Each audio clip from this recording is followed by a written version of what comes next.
here, I bet you thought I forgot about you. No, we're just having some technical issues at the station. Apparently, the oncoming storms and celebrations and infrastructure has caused internet interference, interruptions, and other things.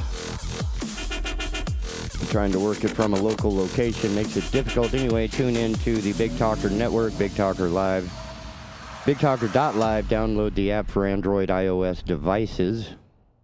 Man, what a rough morning. Re-entry is a little difficult sometimes. Yeah, I'm not exactly sure what happened, but boy, that was a little crazy. Not having access to things there for a minute. Tuning or everybody getting tuned up for the 4th of July. Apparently, we don't understand how stressful the world is right now. Okay, bad segue. I'm not good. Fox 32, Chicago, Daniel Miller. Daniel Miller has written this bit, just to let you know.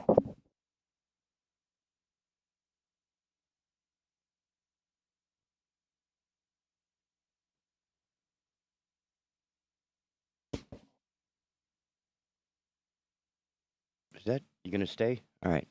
People more unhappy, stressed out than ever worldwide, poll finds. The past couple of years have been challenging for most of us, and it can impact our moods and stress levels based on a recent Gallup poll. Not running, not jogging, but Gallup. Gallup surveyed people to gauge the overall emotions they felt in 2021. The analytics and advisory company used data from its annual Global Emotions Report, which measures the positive and negative experiences of people globally. Gallup collected responses for the survey using two indexes, a positive experience index and a negative experience index.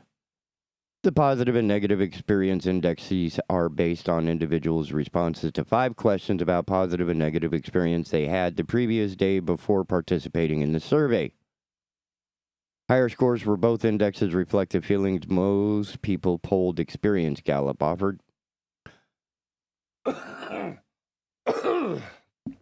Gallup spoke to people in 122 countries last year for the survey and discovered that 4 in 10 adults said they experienced a lot of worries, 42%, or stress, 41%, and slightly more than 3 in 10 experienced a lot of physical pain, 31%. More than 1 in 4 people experienced sadness, 28%, and a slight number of respondents reported experiencing anger. 23% is a little more than a slight number. A rise in negative experiences from respondents caused a slight decline in the positive experience index rating, which dipped to an index score of 69 in 2021 compared to 71 in 2020.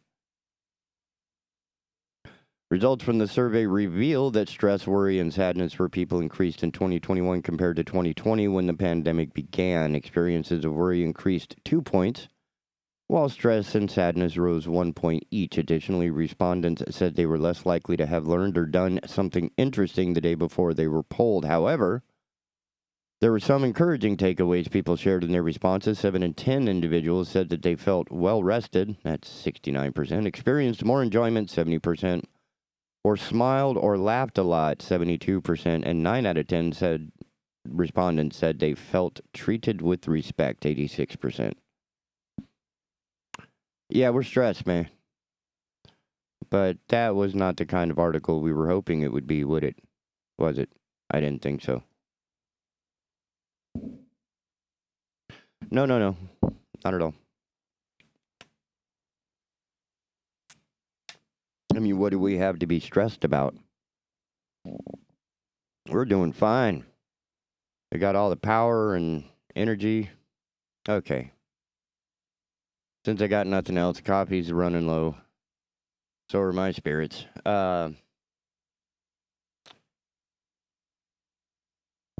There's been a couple of shows that we had on here recently that actually were discussing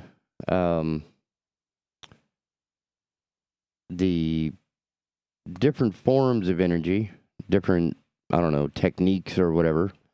And in part of that discussion, one of the respondents got a little upset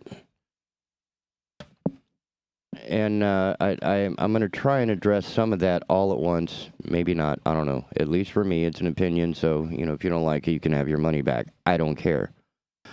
But the discussion seemed to have gone off the rails when one of the respondents, who really wasn't prepared for the discussion debate, wanted to bring in a side discussion of, what about, let's talk about hydrogen. No, we're here to talk about wind turbines. And that really upset the guy, and he felt like he was attacked and didn't get a chance to speak. Oh, you had plenty of time to speak, brother. It's just what you said was stupid. I mean, because you were unprepared, and that's where you got smoked by people who are paid to be prepared. And I get it. If there's an emotional edge to it, you still have to quantify. Anyway, so in talking about energy, there's a few things that people seem to misunderstand.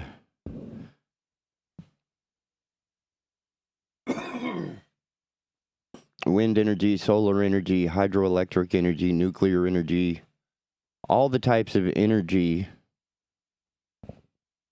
are related. They have to be. I mean, otherwise they wouldn't be called energy. You don't call apples oranges, do you? And if you think about it, you have to sort of mod your brain a little bit. Like when you're driving in your regular car, normal, fill it up with petrol, top it off, put some oil in it. Your gas tank is a battery. You just don't understand that yet. Gasoline is a chemical-based potential energy. It's chemical energy. And the magic of the ICE, also known as internal combustion engine, turns chemical energy into mechanical energy that we can use. Well, hydroelectric energy generation relies on the energy of a moving river, turns that into mechanical energy that turns it into electrical energy. A lot of the segue, a lot of the transition is where we lose energy. Now, energy cannot be destroyed or created. It can only change forms, which is technically correct. However, when making mechanical energy into electrical energy, there is loss in heat and friction. Well, friction and heat. Friction begets heat, right? So, finding ways to eliminate that loss is called Q, or quality of a circuit or of a system, right? Because you can increase the efficiency of an automobile just by, changing its gearing ratio. You can change the efficiency in a ship by changing its screws, right? They don't call them propellers. They have these massive drive screws, and they can be pitched a little bit differently to increase your efficiency. Over the past 100 years, we've done nothing but improve on the efficiency of the internal combustion engine to the point that my little car, little 4-cylinder engine, is able to produce a prodigious amount of energy. That'll get me and all of my equipment up the hill backwards, no problem. Or forwards, actually. It doesn't really matter. It doesn't phase my car. Pretty good with it.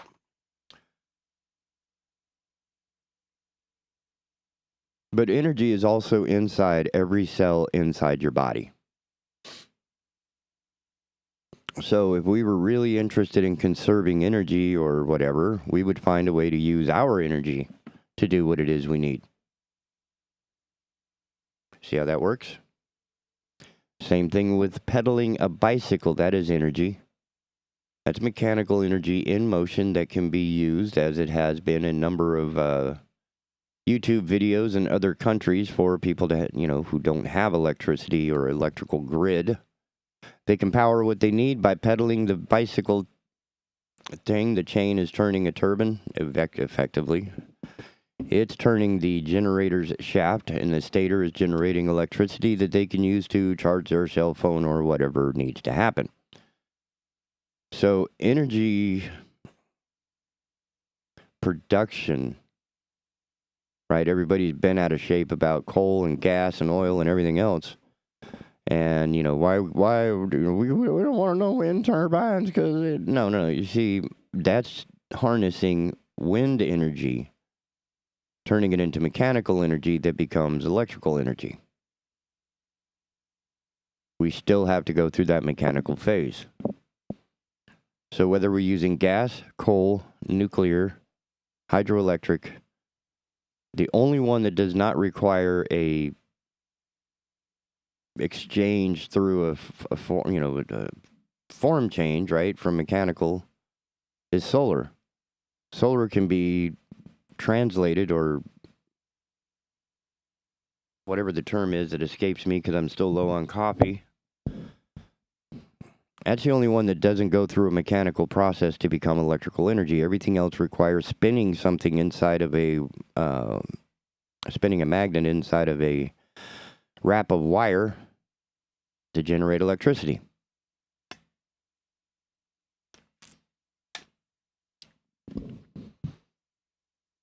Making that more efficient is going to be one step. Another step would be understanding how energy behaves without us. In the case of electricity, it's pretty easy to understand. All it is balancing the electrons in your system, whether it's a circuit or whatever. Gasoline, on the other hand, because it's a hydrocarbon, it contains a lot of energy packed inside those long chains. Once that long chain is ignited with some air, you get an energetic response, which is heat, and of course a shock wave. That shock wave is what moves the piston, but the loss of energy is in that heat. So converting chemical to mechanical energy is going to be a very lossy type of transfer. Windmill is a little more direct, or I should say wind turbine.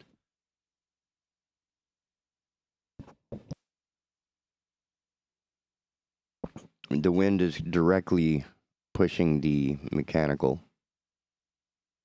by way of the turbine blades, which are feathered, right? They can be angled just like the propellers on an aircraft to either bite more wind or, be invisible to the wind, which is why it can handle such high winds. Same thing with cranes, right? Same idea. You unlock your pivot, your clutch, allow it to swing freely. In the case of the cranes, you want to put your weight as close to the center as you can so that when it spins freely, it's not, gaining too much momentum. Because if it was on the outside, it would want to keep spinning once the wind shifted, right? Because the winds shift. Well, the heads on these turbines are going to spin as well, or rotate. So feather the prop and let the entire nacelle shift into the wind as needed, just like a weather vane. That's what it's called. It's called weather vaning. So you feather the turbine blades and release the clutch and let that thing go free in the wind. That short of being hit by something, it should survive. It really should. Now, hydrogen, being the most abundant element in the universe, it is also the most simple. One electron, one proton. Highly combustible in oxygen. Oh, wait. H2O. 2 hydrogens to 1 oxygen. Why doesn't it explode? Energy. Huh? Did that slip by you? Okay, so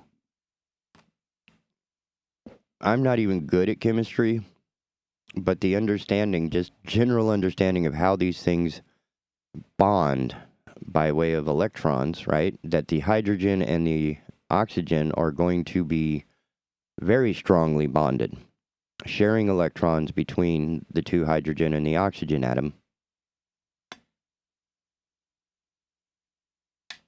That inversely requires an enormous amount of energy to separate so that you could use hydrogen or the oxygen present in the molecule.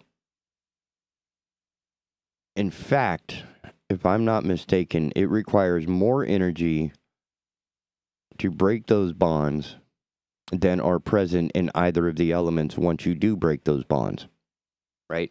Because you can use electrolysis, not the type to take hair out of your body, but electrolysis, the same concept, same circuit, to basically electrically boil water. And what you're doing is you're using electricity to break the bond of hydrogen and oxygen so that you can use either the hydrogen or the oxygen.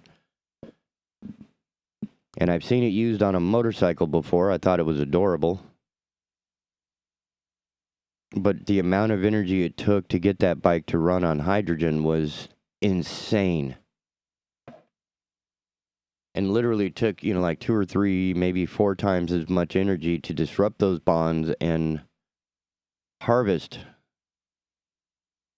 the hydrogen to be used in the bike. It was crazy. It worked. It just was not very efficient whatsoever. So when this guy pivoted to say, hey, we're going to talk about hydrogen, you misunderstand the scale. I mean, I get it. You're a real estate agent and a boat captain. That studying chemistry and physics may not be something in your wheelhouse. Get it? Wheelhouse? But if you're going to come at a conversation like, let's talk about hydrogen energy, you have to understand what hydrogen is and why it's so useful in a number of situations, but useless in others. There is a lot of energy in hydrogen by itself, and getting hydrogen is no big deal because there's plenty of it. However, getting that one little electron to give up what energy it has is it's going to be useless, right? I mean, the amount of energy that's packed in that little hydrogen atom is tiny. The reason why it works so well for the sun is that there is so much of it, right? I cannot describe. I mean, it's got an atomic weight of like 0.1. It's the smallest. The sun is the biggest thing in our solar system. I don't know if it can be properly related to another person's consciousness, the amount of hydrogen that makes up the sun. So yeah, it'd be great to have a hydrogen fusion situation like the sun right here on the planet, but no, it's just not enough, mate. So talking hydrogen energy when you don't know what hydrogen energy is, how it works in the sun, and why it can't work here, at least not in this generation, it's going to take some more understanding and studying.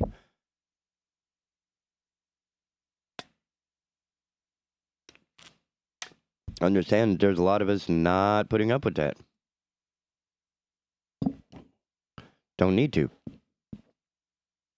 So if we really want to help, energy, one end of it is being more efficient. The other end is harvesting the energy we have right now.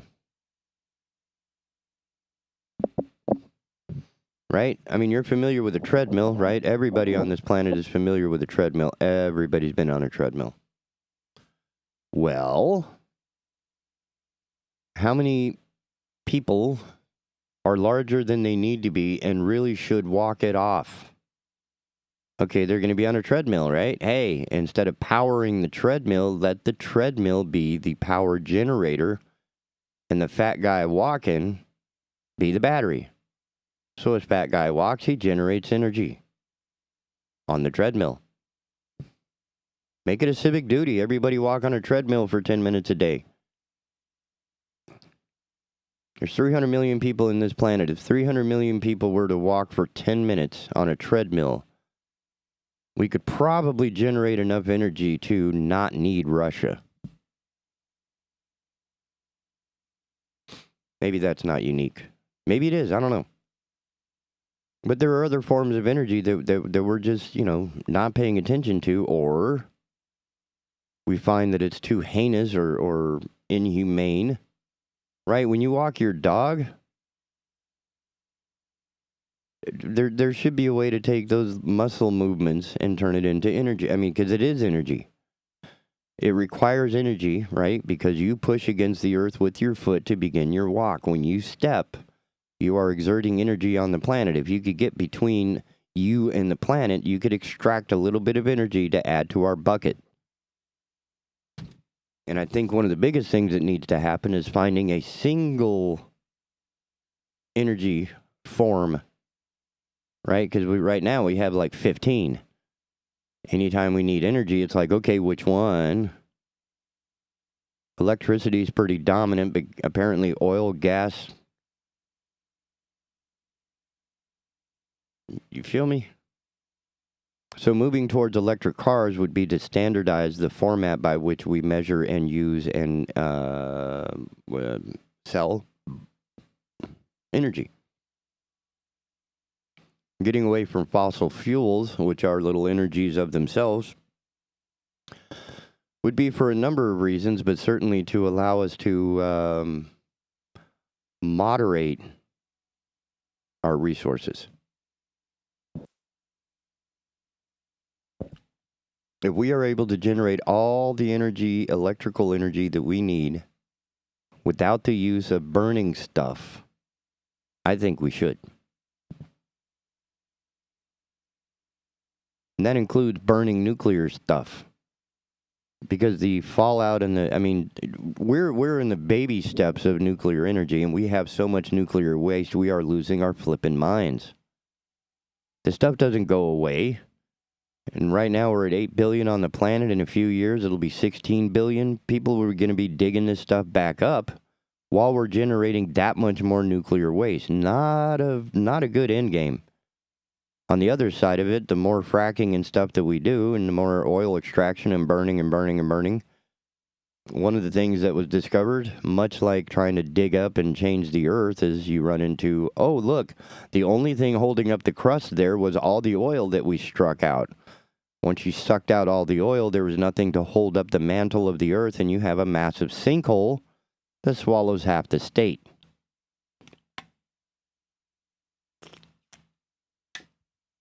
But being the short-sighted, myopic, dystopian bastards that we are, we're looking for the short-term solution. Where's the Band-Aid? Give me the biggest Band-Aid you got. I don't want to fix the problem. Just give me a big Band-Aid and a pill to take. And we're treating this like we do our own health. And nothing could be worse for the situation. So it might behoove us to look into some of the options, like, I don't know.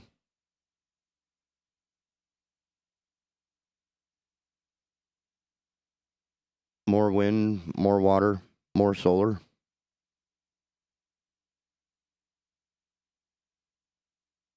And water moves in a number of ways, so it's not like we have one form of extracting energy from moving water. And it doesn't need to be, with our efficiency, it doesn't need to be near as damaging as once it was. Meaning, we had to build the massive Hoover Dam, Lake Mead, right? Going to hell in a handbasket, that's not working out so well. Between evaporation and greedy humans and God knows what else, there's nothing left. But there are more efficient means of generating electricity on a smaller scale, and if you deploy smaller scale in an uninterrupted environment, right? Imagine having little, ice shack, remember the ice fishermen? If you had, little dots of shacks up and down a river with a little shaft and a propeller that reached out into the creek, which is always running, sometimes higher, sometimes lower. Maybe each one of these little shacks isn't generating millions of kilowatts, but each one can generate, 1,000. And just like little other infrastructures, you just pop these little guys because they're not very big. Doesn't need to be. And suddenly, you don't need to dam the Mississippi River. You just dot the Mississippi River with these little protrusions that use the Mississippi River's current to turn the turbine to generate electricity.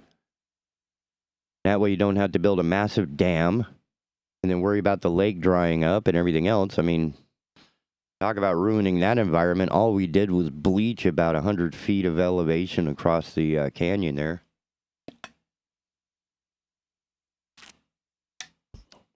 And what's wild, if you watch some of the videos of the re-earthing, if you will, of Lake Mead, it seems it goes through this really bizarre set of stages where the silt, right, all the sediment, because when the river was being built, or when the dams are being built, and then they build the dam, and then it starts to fill up. It doesn't fill up overnight, so the water starts filling up, but it's still flowing, but now at a higher depth, and sediment, et cetera, saturates that area because it didn't used to be underwater. Now it's underwater. And then it, of course, is exposed. These guys go out there and they get stuck in it because the mud is now soft. The earth is soft all the way up until like your hips. So you got to be careful where you go. You got to spread your weight out. But anyway, that's the first stage, it seems like, or one of the early stages in the exposure of the lake bed.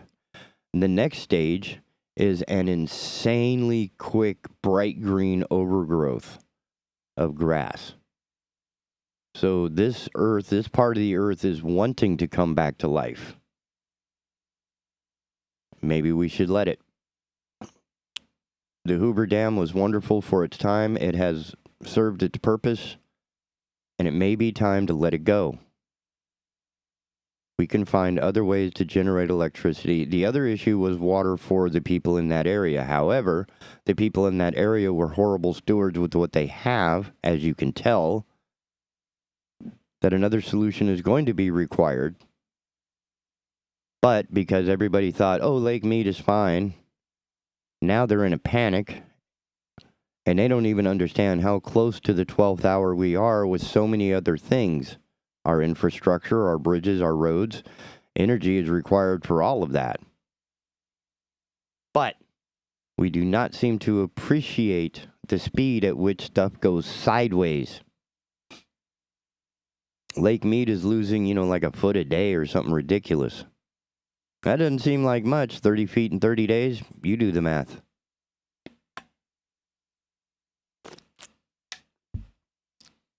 So being unprepared and voting with our emotions and campaigning on our emotions rather than having scientists, having people who understand this, hydrologists, right, engineers, people who can say, here's what's happening and here's why and here's what we can or should do.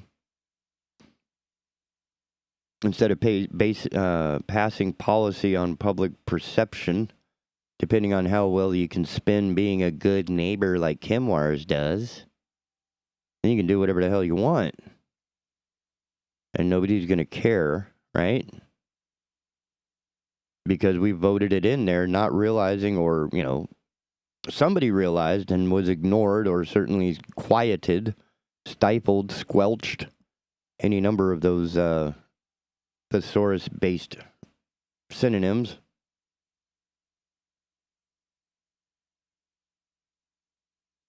So now we're poisoning the Cape Fear watershed the same way that we are, pretty much ruining the countryside with fracking and God knows what else, because we're so bent on trying to maintain the status quo for the rich people that our explorations into alternate forms has been met with ridicule, disdain, and hate. And this is why education is so important. If we weren't stupid, if we weren't ignorant, we would be able to more readily explore what energy itself is. And once we understand it on its terms, once we understand energy on its terms, as a population, not just, the people working in energy, but everybody, if everybody had a little bit more understanding of how energy works, what it takes to go from gas to electric, from coal to electric, from oil to electric, what's involved, then maybe we might vote and pass and suggest legislation or propose legislation that's more reasonable, more effective, and certainly more efficient than what we have had. At least that would be my plan. When we come back, we might talk about some more energy, or I might just get, yelled at by my boss. We'll see. With that in mind, please don't go nowhere.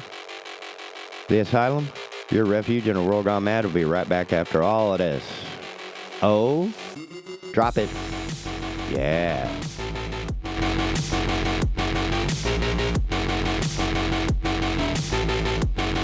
Oh yeah, I like that. Here we go.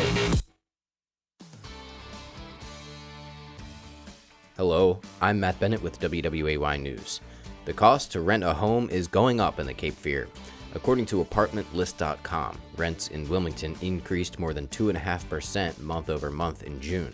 That's much higher than the average national rent increase. Yearly rent growth in Wilmington currently stands at 22%. Last year, that number was about 10%. The average price for a one-bedroom apartment is more than $1,100 a month and more than $1,300 for two bedrooms. In local politics, it is confirmed current New Hanover County Board of Education member Nelson Bollier will appear on the ballot this fall after the Board of Elections met yesterday. The board held a special meeting to discuss a protest filed over the Board of Education primary election results. They say the protest was not properly filed and it failed to set forth probable cause that an irregularity would have affected the outcome of the election. Jenna Bosch, Bollier's opponent in the primary, did not file the protest. The 4th of July holiday is just days away, and lots of people will be driving and flying to the Cape Fear, and a new budget airline just had its inaugural flight to Wilmington International Airport. The Avelo jet flew in from New Haven, Connecticut, and got a water cannon salute as it pulled into Gate 4. Avelo will take travelers to and from New Haven, Orlando, and Baltimore. Flights from Orlando and Baltimore are expected to make their first flights to ILM today. And although the 4th of July falls on a Monday this year, many towns are kicking off the holiday weekend with fireworks tonight. In Carolina Beach, music begins at 6:30 and fireworks will light up the sky starting at 9. The town of Oak Island will also hold its fireworks celebration tonight at 9 p.m. from the Oak Island Pier at 705 Ocean Drive. And gates open at 6 p.m. for the 35th annual Columbus County Fireworks Celebration at South Columbus High School. Those fireworks begin at 9:30. For more on these stories, you can head over to WWAYTV3.com. I'm Matt Bennett. Have a great day.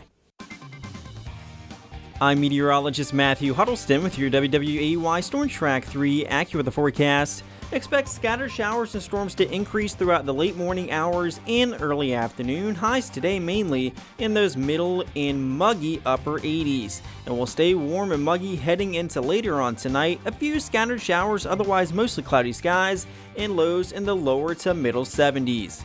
Get your full forecast on WWAY and WWAYTV3.com. This news and weather is brought to you by Two Men and a Truck. For your free quote, go to twomenandatruck.com. twomenandatruck.com.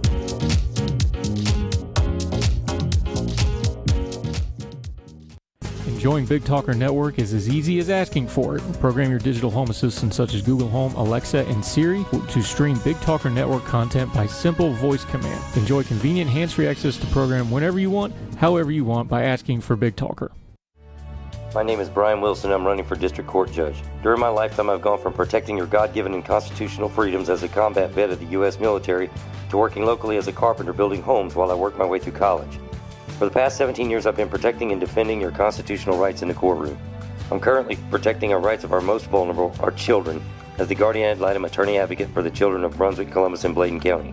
I've spent my career serving our country, our state, and our communities, so I ask that you continue your confidence by voting for me, Brian Wilson, in the primary elections on May 17th. Thank you. Folks, the sad truth of it is most of what we're seeing in the news cycle is just noise, and it's recycled noise at that. Nothing informative, nothing that actually helps us discern the times that we live in. That's why we started doing Heard Tell. Every morning right here on Big Talker Network, 7 a.m. with a replay at 3 p.m., we talk and discuss the issues of the day, culture and politics with knowledgeable guests, no yelling, no caterwauling, just grown folk talk about the issues that matter. Join me, Andrew Donaldson, every weekday morning for Heard Tell.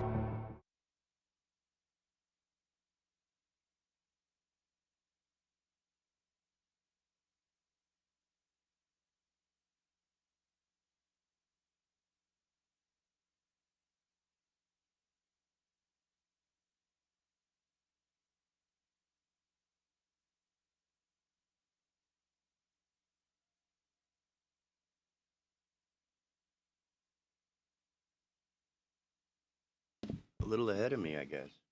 All right.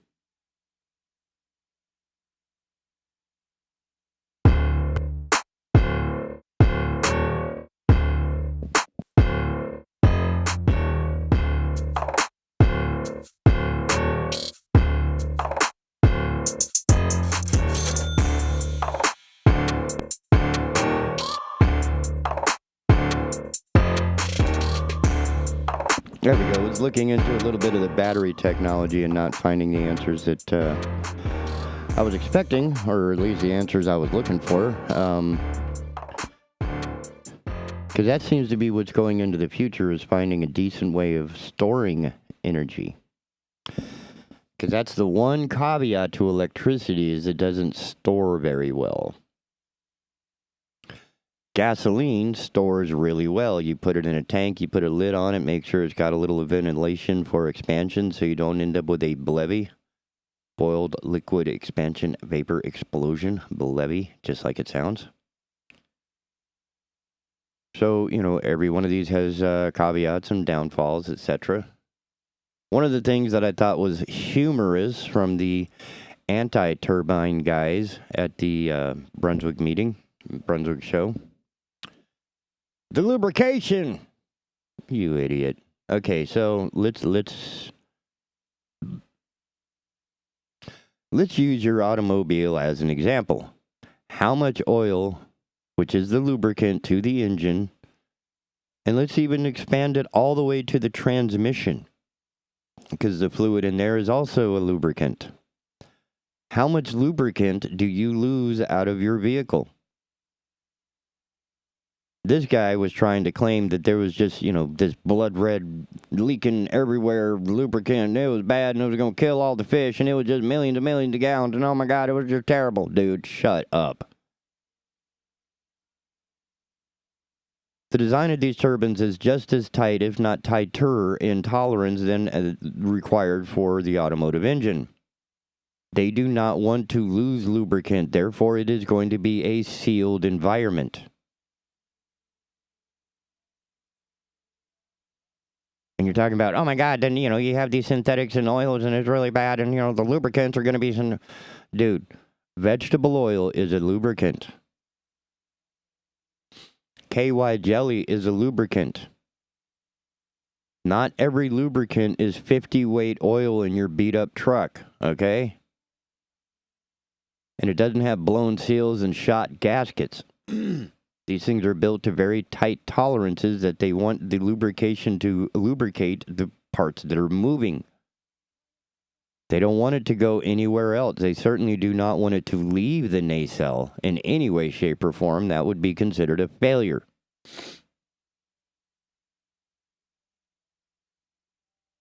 Now think about it. For the size of the vehicle that you drive, you have 5 quarts, 6 quarts of oil in your car. That's 1.5 gallons.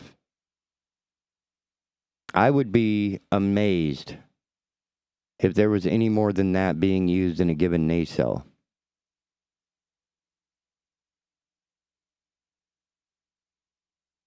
Because the part that needs lubricating, unlike in a car, there's 1,000 moving parts that need to be lubricated. Right? Every valve, every piston, every ring. The chains, right? The timing chain that's in there, the camshaft, the lifters, all that. All that needs lubrication all the time, which is why oil pressure is very important in a vehicle. In a nacelle, the only part that needs to be lubricated is the turbine shaft. That's the only moving part. So, even if this thing is as big around as I am, it's not going to require 100 gallons of lubrication. I'll look into that. I'm going to start looking in, finding people who understand the design of a nacelle, because those are smart people. Those are the engineers. Those are the ones who have said, hey, how can we make this more efficient? That's why we hire them, and that's why they get paid the big money. Because they're designing stuff to extract energy at the highest rate of efficiency possible to deliver a profitable product, which is, electricity. Hey, it's energy. And what's another interesting aspect about energy is it's intangible. Gasoline is tangible.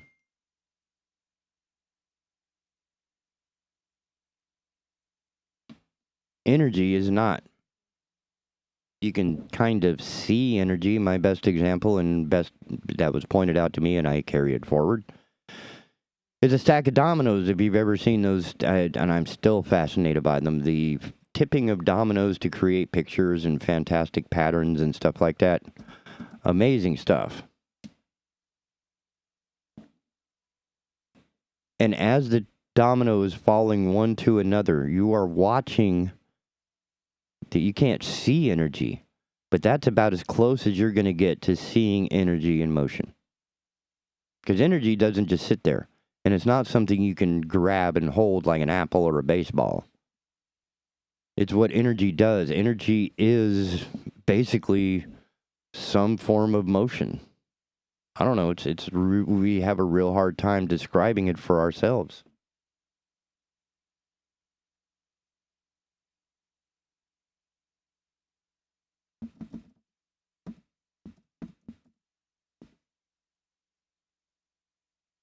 At least that would be the idea. So in generating energy or thinking about energy, I think we need to start our conversation at a different point and see if we can't, for ourselves, come up with some sense of what energy actually is.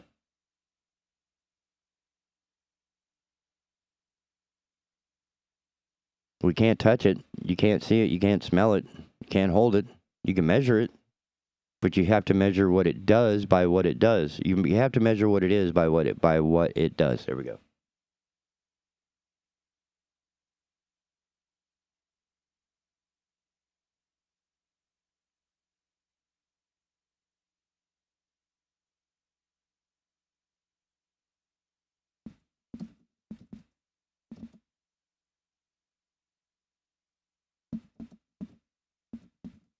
Yes, you're hearing me type. Good.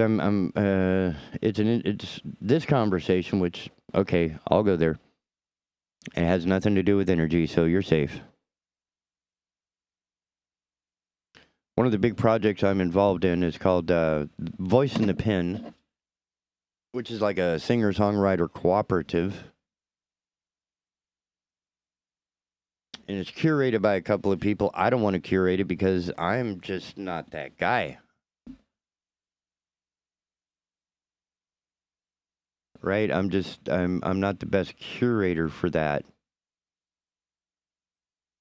But we have good people like C.B. Johnson and Emily Burdett. Started by Jared Garrett and Emily.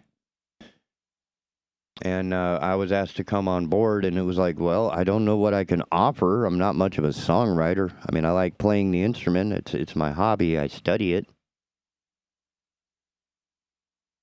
But I'm not really a songwriter. But I appreciate songwriting because every song that I've ever loved and enjoyed and tapped my toe to was an unknown, And some of these singer-songwriters are amazing. Some of them are young and fresh and have never been in front of people before and are absolutely terrified. Every one of them doing what most of the rest of the 10.5 million people in North Carolina cannot do. Or won't, or whatever's holding them back. And not everybody should be an artist out in front, out in public, but how do you discover that, right? There are great songwriters. You love their songs, but you will never see them perform. That's just not, they're great songwriters. Boom. Bernie Taupin. How often did he go on tour?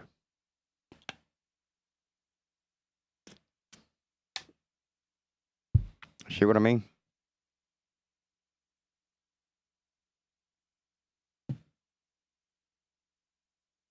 And the new generation, I mean, it's... and I can't even put it that way. What's really cool about music is that it can have so many active generations at once. We have kids on the stage that aren't old enough to buy beer yet. They get a little X on their hand, by the way. Plenty of sodas available. But we also have singer-songwriter performers that are older than I am.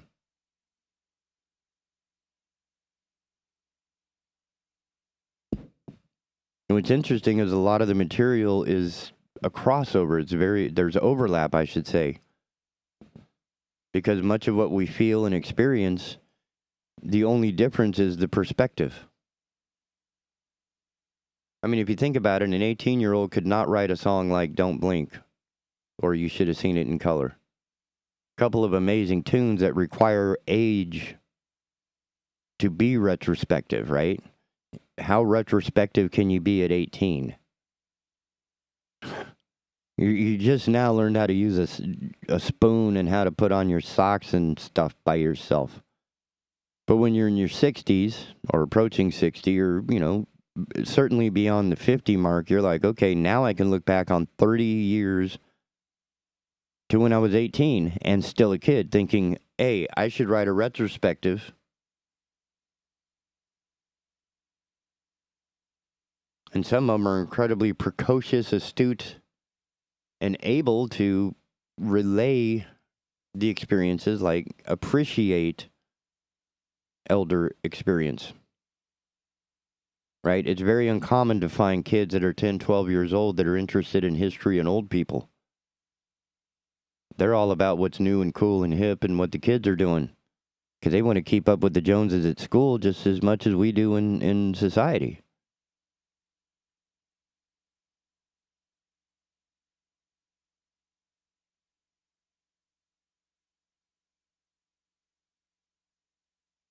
So the singer-songwriter collective really brings, each week we bring, next week we're off, but each week that we're performing, every week, we only have like 3, 4 in the year that we miss.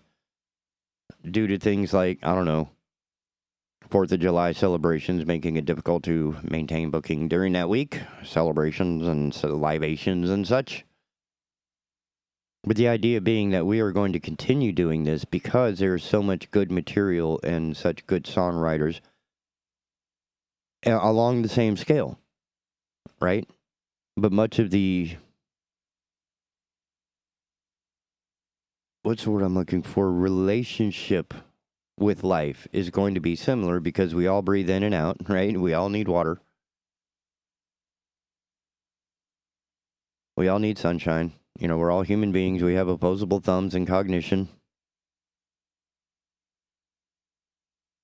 That our experience in art, as I laid out in a recent piece, talking about having a platonic relationship with reality, as opposed to the intimate relationship we have with reality in our heads. Because the world really doesn't care. Right? I don't care how much rhetoric or name-calling or labeling or whatever you want to do to something, the earth will continue to spin with or without you. It will spin whether we're at war or at peace. The rest of the universe will continue doing what the universe does, regardless of what the hairless monkeys on this rock are trying to do to each other. The sooner we come to terms with the fact that we are stupid and insignificant, will we be able to come to terms with, oh my gosh, this oppressive, and Hendrix doesn't even know how close he was, or maybe he does, I don't know, to that type of relationship. When he was like, when the power of love exceeds the love of power, the world will know peace. And that's because we don't understand power. We don't understand energy. We understand what it is to be powerful. Right? Because we can have others do our bidding, buy low, sell high. So we can buy cheap labor and sell its results at a higher price and make money on it while the person who did the work is starving. These are man-made relationships that don't work in the rest of the world. Right? Every other planet has come to some sort of symbiotic balance with their environment except humans. We tend to conquer and destroy. That's our motto. We're like a big cancer on this planet. And we are killing the planet. Make no mistake. Finding ways to lessen our damage now is one of the best things that we could possibly do. However, being the short-sighted, xenophobic jerks that we are, we can't seem to get out of our own smegging way to do it. The sooner the better, ladies and gentlemen. The sooner the better. Oh, wow, we're going to die. As simple as that. Because there's no plan B, man. We're it. And so far, the political structure of the entire planet has very few samples or examples of people who actually have vision. Like the forefathers of the United States had an incredible vision to come up with that architectural design of a representative democracy. Right? I mean, just unheard of type of stuff that they argued quite a bit. And if you follow Mike Rowe's drunk history, right? I mean, these guys are hammered, arguing till 3 a.m. on the best ways to self-govern a new country.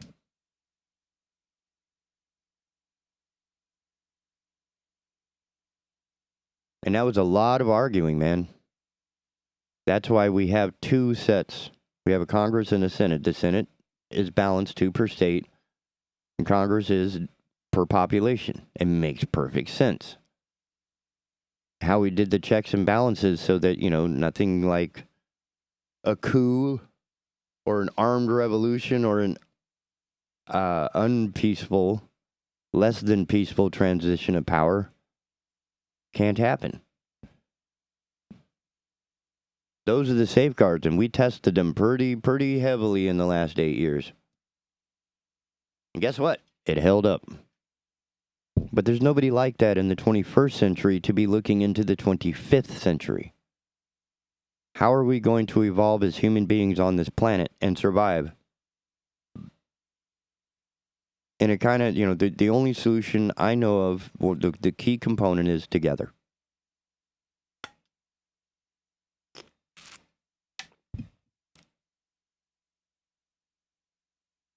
And I think what we're seeing, here's an interesting, because I'm not getting a response. We're seeing this massive strike on strike going on in England. And I bet you're going to find that happening way more places. Because the people that are being taken advantage of for their resources and, their production are going to start fighting back. Right? All the stuff that we do in other countries, strip mining, the people doing the mining aren't getting compensated worth a darn. And they're starting to realize by seeing what happened in England and Breton when the rail guys struck and everybody just kind of went, oh my God. And now they have more striking, like their postal system looks like it's going to have a strike. Their airlines and other industries are going to have more strikes going on. And it's like, uh-oh, yeah. The rich people are going to have to start, like this Chemwars guy who's making $10 million a year in bonuses. The companies are going to have to say, you know what, we just can't do this. This is not sustainable. Once they realize that and start compensating their employees and the people at the bottom a little better, you're going to have happier employees and more productive work and more efficient processes that are going to develop out of that. But as long as it remains a profit-driven oppression, there's no chance of peace in that.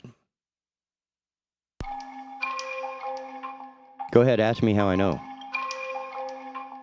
Well, because most of the white people in this, the rich white people in this country are some evil mofos. That's all there is to that. I mean, the history of what we've done to develop this country reflects that on so many levels. Whether you want to call that critical race or whatever else, but the results speak for themselves. And it's, time for a change, but it doesn't need to be violent.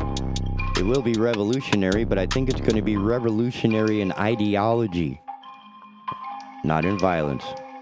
So with that in mind, ladies and gentlemen, please don't go nowhere. The Asylum, your refuge in a world gone mad. Be right back after all it is. Keeping Oak Island informed. The Big Talker 106.7 FM WFBT, Carolina Beach. Folks, the sad truth of it is most of what we're seeing in the news cycle is just noise, and it's recycled noise at that. Nothing informative, nothing that actually helps us discern the times that we live in. That's why we started doing Heard Tell. Every morning right here on Big Talker Network, 7 a.m. with a replay at 3 p.m., we talk and discuss the issues of the day, culture and politics with knowledgeable guests, no yelling, no caterwauling, just grown folk talk about the issues that matter. Join me, Andrew Donaldson, every weekday morning for Heard Tell. Papa, why can't we telegraph while riding a horse? Son, there ain't no one to blame but Jeffro. He was riding old Betsy the Stallion, tip-tapping away at his telegraph, when blam! Ran right into the side of the saloon. Well, if Jeffro can't do it, neither should you. Don't text and drive. Visit StopTextStopWrecks.org. A message brought to you by the National Highway Traffic Safety Administration, Project Yellow Light, and the Ad Council. Hello, I'm Matt Bennett with WWAY News. The cost to rent a home is going up in the Cape Fear. According to ApartmentList.com, rents in Wilmington increased more than 2.5% month over month in June. That's much higher than the average national rent increase. Yearly rent growth in Wilmington currently stands at 22%. Last year, that number was about 10%. The average price for a one-bedroom apartment is more than $1,100 a month and more than $1,300 for two bedrooms. In local politics, it is confirmed current New Hanover County Board of Education member Nelson Bowyer will appear on the ballot this fall after the Board of Elections met yesterday. The board held a special meeting to discuss a protest filed over the Board of Education primary election results. They say the protest was not properly filed and it failed to set forth probable cause that an irregularity would have affected the outcome of the election. Jenna Bosch, Bowyer's opponent in the primary, did not file the protest. The 4th of July holiday is just days away, and lots of people will be driving and flying to the Cape Fear, and a new budget airline just had its inaugural flight to Wilmington International Airport. The Avelo jet flew in from New Haven, Connecticut, and got a water cannon salute as it pulled into Gate 4. Avelo will take travelers to and from New Haven, Orlando, and Baltimore. Flights from Orlando and Baltimore are expected to make their first flights to ILM today. And although the 4th of July falls on a Monday this year, many towns are kicking off the holiday weekend with fireworks tonight. In Carolina Beach, music begins at 6:30 and fireworks will light up the sky starting at 9. The town of Oak Island will also hold its fireworks celebration tonight at 9 p.m. from the Oak Island Pier at 705 Ocean Drive. And gates open at 6 p.m. for the 35th annual Columbus County Fireworks Celebration at South Columbus High School. Those fireworks begin at 9:30. For more on these stories, you can head over to WWAYTV3.com. I'm Matt Bennett. Have a great day. I'm meteorologist Matthew Huddleston with your WWAY Storm Track 3 AccuWeather forecast. Expect scattered showers and storms to increase throughout the late morning hours and early afternoon. Highs today mainly in those middle and muggy upper 80s. And will stay warm and muggy heading into later on tonight. A few scattered showers, otherwise mostly cloudy skies, and lows in the lower to middle 70s. Get your full forecast on WWAY and WWAYTV3.com. This news and weather is brought to you by Two Men and a Truck. For your free quote, go to twomenandatruck.com. twomenandatruck.com.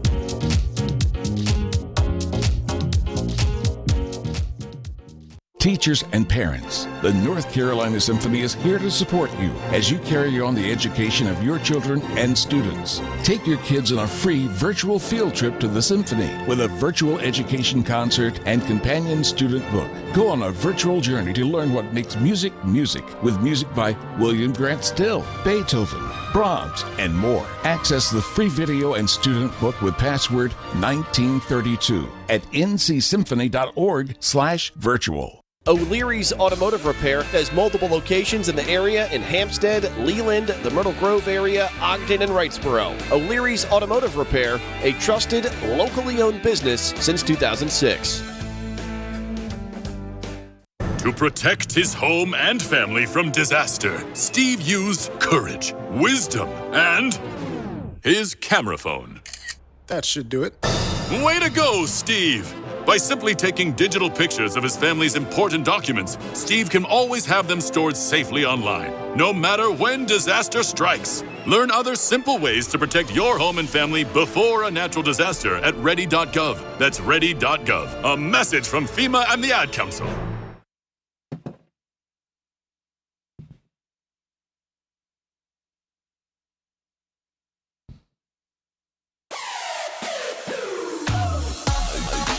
Hey, welcome back to the Asylum, your refuge in a whoops. World gone mad. Can't you tell? This is TK. Let's see. BigTalker.live is the website for the Big Talker Network. Peruse the content, the schedule of contents, and download the app for Android, iOS device. I blew that one, didn't I? Download the app for Android, iOS devices. Bluetooth it with your car so you can take the Big Talker anywhere you want to go. I think that covers... Oh, email with any questions, comments, critiques, compliments, or concerns. We can't improve without your help. All right. I had it on break. Been trying to get into the smart guys so that we can talk about things like energy. And energy is usually used to overcome a difference. Like, I'm standing still, I want to go forward. Or, this coconut is in one piece and I want to break it open. Right? We don't understand that energy is work for us. I don't know if this probably sounds like a kindergartner trying to explain energy, which is why I'm hoping I can never get a smart guy on here. Because the conversation of energy is so wrong. It's so super... It's like talking about love. Some people love the Beatles. Some people love their cats. Some people love their children.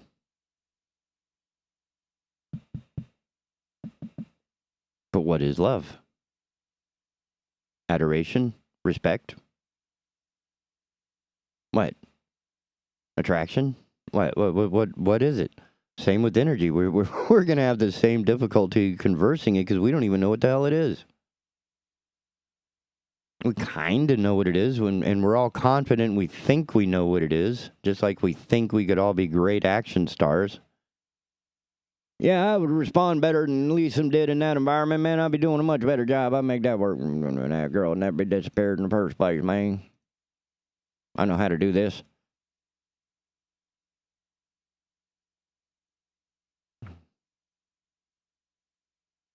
So gas, nuclear, hydrogen, oil, they all follow the same basic principles. And this was even attempted at Sandia National Labs, which is one of my favorite things ever to experience, to see, and you know, the solar power tower curtain. It's at the Air Force Base, Sandia National Labs in Albuquerque, New Mexico, just south of the town, south side, where we're familiar with seeing massive solar arrays where you have like a bazillion solar panels pointed at the sun. Well, the engineers at Sandia National Laboratories was like, turbine. There's a lot of turbines that are already in place.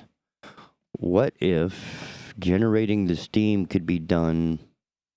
And we've been generating steam by burning stuff, and that's just not very good for us. But we don't need to burn anything to boil water. Did you know that? In fact, the solar panel has it's not quite a semicircle, but one massive arc of a field of solar mirrors. Yep, these are not the black panels you're used to that absorb sunlight and make electricity out of it. No. These are mirrors. And they concentrate, right? They point, aim, direct, focus the light from each of the individual mirrors onto a big boiling pot of water. Or I should say, point it at a big pot of water until it boils. and they ran into a problem. One of the most amazing problems I have ever experienced, or could even think to imagine. They destroyed the pot.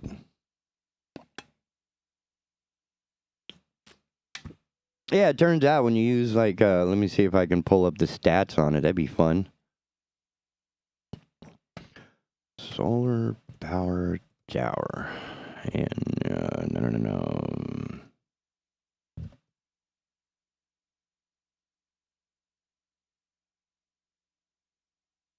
Here it is. Oh, give me the wiki. Oh, give me the wiki.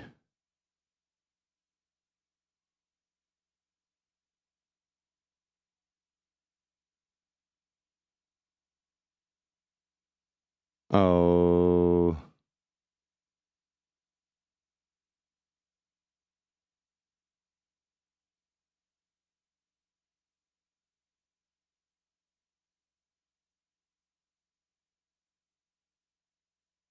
Okay, here we go. Found it. Boom. I like this idea. Just takes a minute because I'm going to a government website in New Mexico, Sandia National Laboratory. Straight up, they're still using this thing. This is awesome. I saw this back in the 70s. The National Solar Thermal Test Facility, operated by Sandia National Laboratories for the U.S. Department of Energy. The National Solar Thermal Test Facility, NSTTF, is the only test facility of this type in the United States. Primary goal is to provide experimental engineering data for the design, construction, and operation of unique components and systems in proposed solar thermal electrical plants planned for large-scale power generation. Ladies and gentlemen, you can put this thing anywhere. It looks like the Washington Monument with a bunch of acolytes. In addition, the site was built and instrumented to provide test facilities for a variety of solar and non-solar applications. The facility can provide high heat flux and temperatures for materials testing or aerodynamic heating simulation, large fields of optics for astronomical observations or satellite calibrations, a solar furnace, and a rotating platform for parabolic trough elevation. Wow. The system also welcomes all users. Several mechanisms are available for non-Sandia researchers to contract with Sandia to use the facility. Previous users include government contractors and agencies, research institutes, universities, and private companies. There's a massive fact sheet and a virtual tour of the solar thermal test facility. Right? And in the main building in the, or at least it was, this would have been like 74, I think, when I was there, 77, 78, somewhere in there. A long time ago, man, I was a boy. And they showed some of the plates, right, because they were trying to figure out what to make the cauldron, for lack of a better term, out of. And it turns out, with, I don't even know how many of these panels they have. There's 1, 2, 3, 4, 5, 6, 7, 8, 9.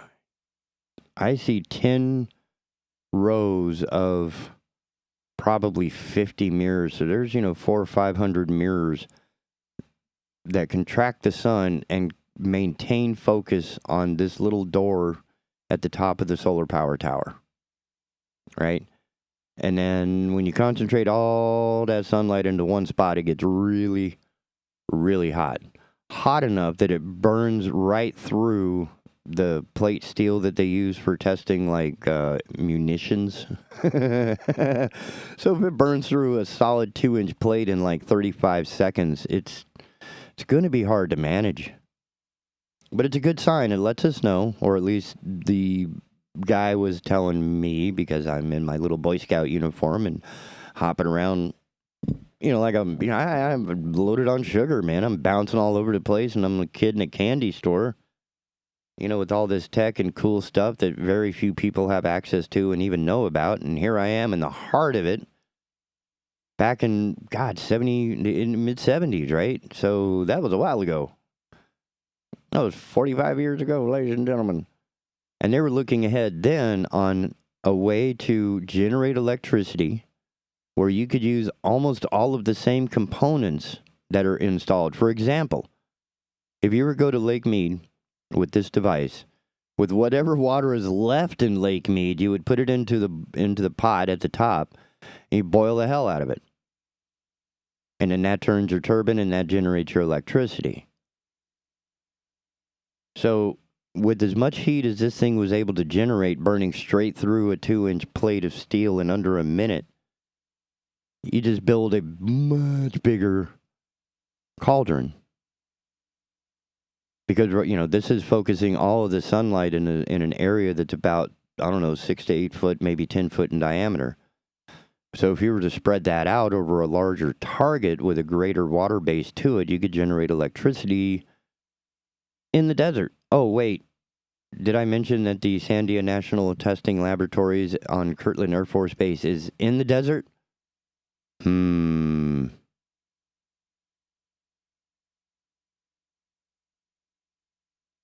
I just want to see if it has little pictures, because I want to see the pictures.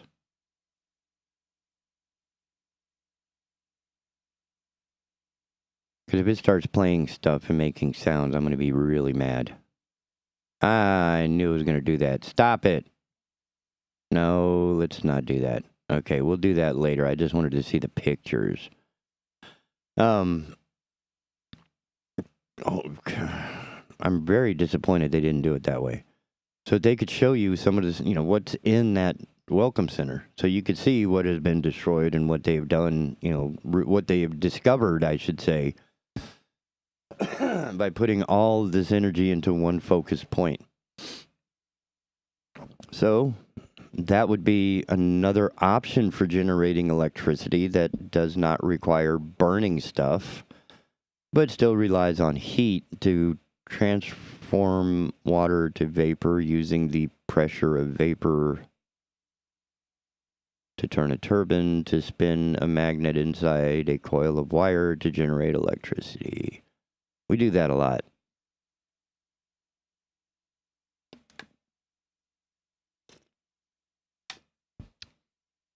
Why? I don't know.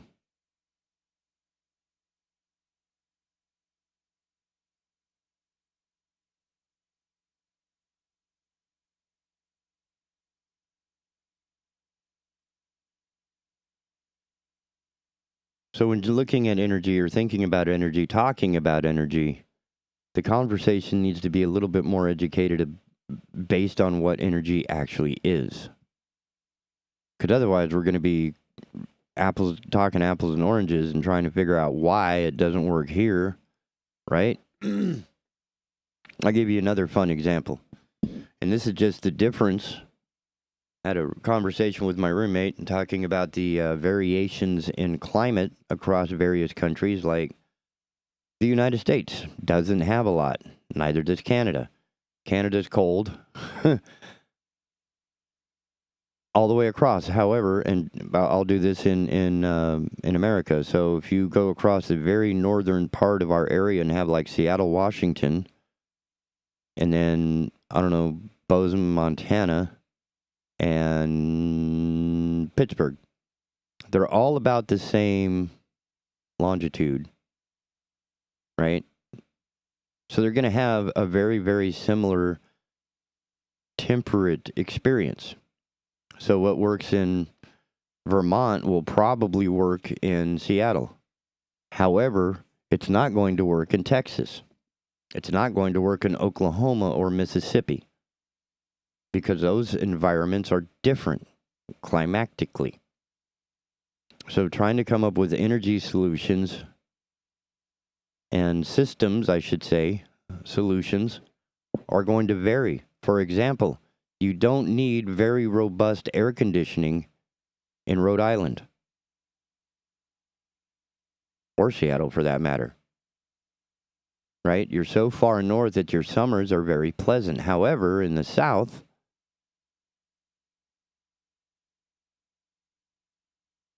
it's incredibly hot. I mean, it's almost tropical in the Florida regions, but certainly along, we've had some 90, 100 plus degree days.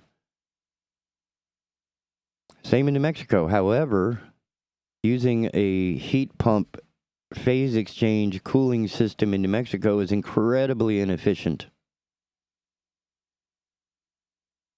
Because the environment is so dry that the phase exchange, which dries out the air even more, just doesn't have anything to work with. It's actually cheaper and more efficient to pump air through water. That's what a swamp cooler is. You have a, this is how we cooled our room in college in Albuquerque, New Mexico. You take a 20-inch box fan and you stick it in the window and you put a wet towel behind it. And what happens is it draws the outside air through the wet towel into the room, and it drops by like 20 or 30 degrees. No other moving parts. One fan and maybe a dribble of water to keep the towel moist, damp, wet. That's it. You don't need phase exchange. You don't need a compressor. You don't need capacitors, or what do they call that? The ballast. So that your compressor can start, because it's under enormous pressure that you can't just, it's like trying to start a car. You can't just wind it up. You got to start it with another motor. But you can't do that here, because if you try to introduce water into a moving airflow here, all you do is add to the miserable experience that is hot, wet, tropical North Carolina environment. You see what I'm saying? So not all energy solutions are going to work everywhere. However, I think personally separating the energy production from the earth itself is going to be the most civilization-changing thing since the wheel or the computer. Right? Computers have revolutionized the way we approach problems and the way we communicate. The wheel revolutionized the way we get things done. Just round stuff moves and rolls real well. Just once we figure out how to generate energy, electricity, electrical energy, useful energy, without attaching it to the earth in resource, meaning, solar tower still requires building something on the earth. But the energy used for that transformation is from the sun. And the same thing with these wind turbines. You're not pulling oil, gas, or crap out of the ground. You're not burning nuclear fuel that has to sit around for a million flippin' years. Right? It is detached from the earth. The tower, the nacelle, and the blades are built on the earth, but it's catching the wind, and that transforms the mechanical energy into electrical energy. See what I mean?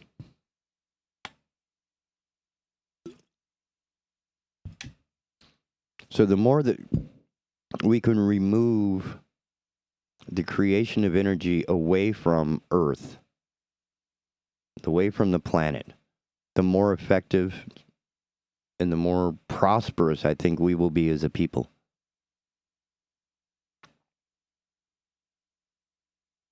Because think about it, as cavemen, we never needed electricity. We needed fire, right? That was about it. So in managing that electricity across the grid, across the nation, Texas aside, if any state were to secede, please, Texas, go away. But anyway, they're already on their own electrical grid, so screw them. They can have their own problems and black out while their boy runs off to Cancun. The rest of us, however, still have something to work on. And to that end, I would start with saying, you know what? We got some of this all wrong. Absolutely all wrong.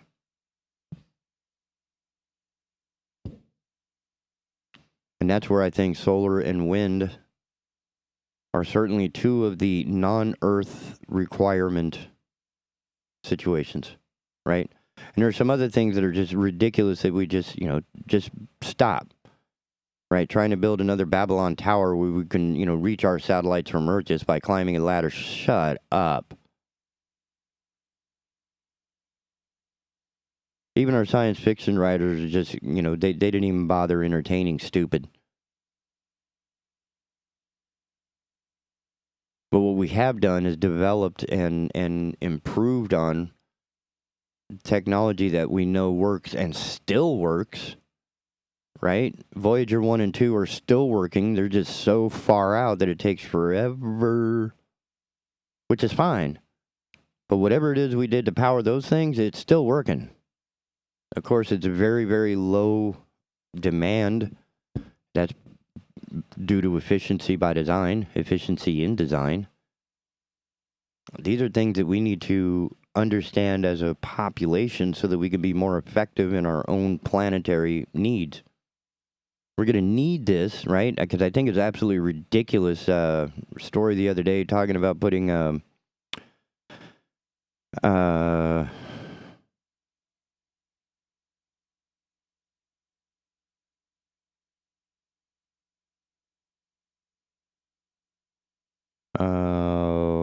it's gone. But at some point they wanted to put, I can't remember the company, wanted to put a nuclear reactor on the moon. How ridiculous. We wouldn't need to. I'm not saying that there's a lot of wind on the moon, but I think we could take advantage of its position in the celestial heavens to utilize solar. Right? It's not like it's overpopulated already so that, we can just take an entire bank towards one of the poles, which always receives light. Right? And just ring that puppy. Generate all the electricity you need. Next will be the study of transmission of that energy. Right now we use copper.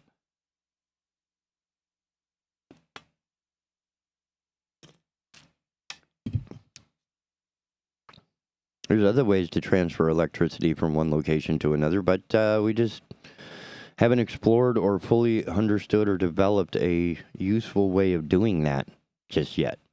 We're working on it.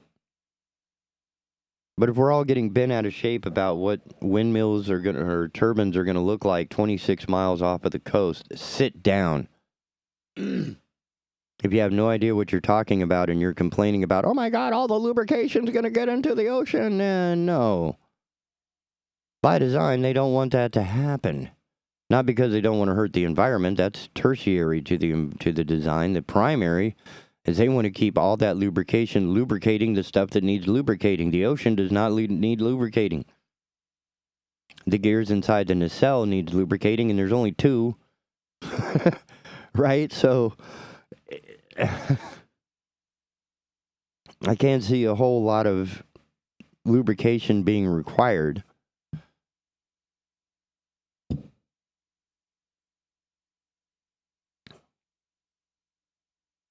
These things are massive, I get it. And if you're the one boat captain, right, as Larry put it, that you're going to hit something. It's like, teaching the kid how to drive and you're in an empty parking lot at the grocery store and there's one lamp in the middle of the parking lot and that's the one thing the kid hits.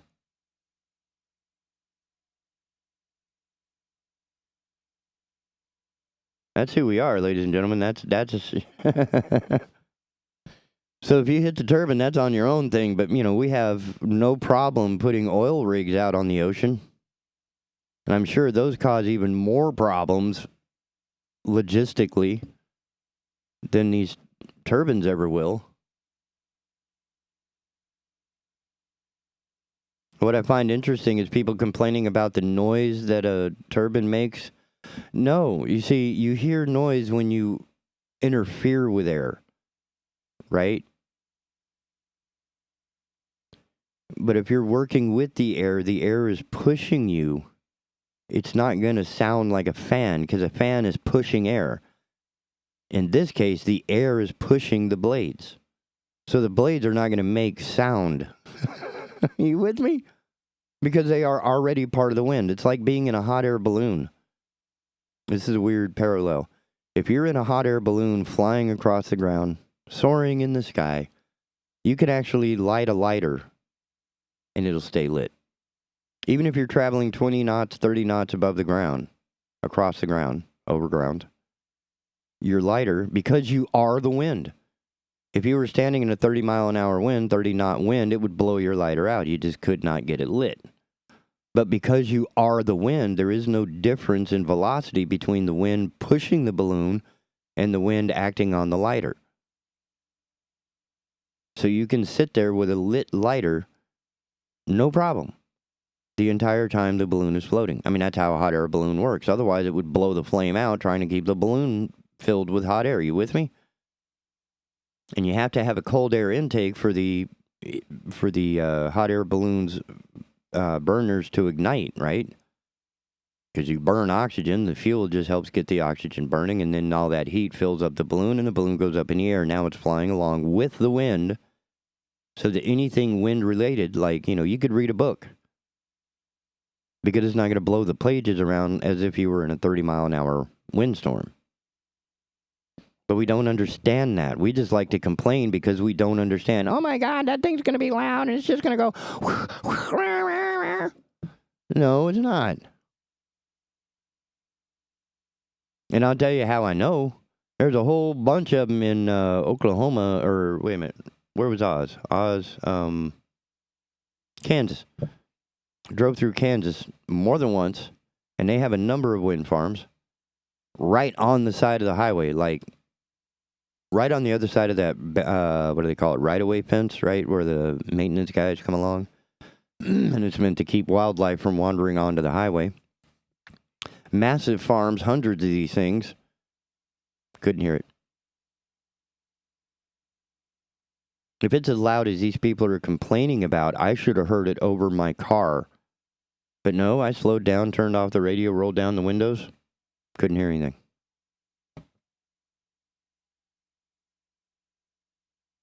That's experiential. There's no, fact or sitting there with a dB meter, decibel meter, which I could do. I mean, I'll roll out there and do it, no problem. Hey, what is this thing generating as far as sound?